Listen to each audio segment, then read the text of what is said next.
The next topic is Īśvara.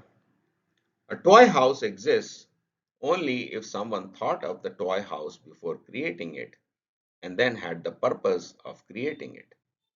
A meaningless and purposeless world can exist without any creator, but a meaningful and purposeful world cannot exist without someone having the meaning in them before creating and then converting that meaning into their creation because of their purpose to create it. And so Īśvara is the creator of the world.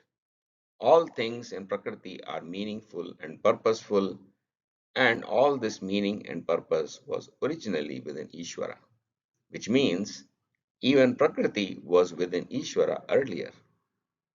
But when this meaning and purpose were expressed as toy houses, then Prakriti was externalized. This externalization of Prakriti is called the dream of the Īśvara. It is a dream because Prakriti is a toy house, not a real house.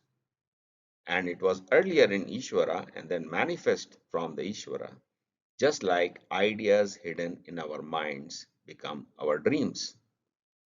So this entire cosmos was earlier inside Īśvara and then it came out of the Īśvara as a dream.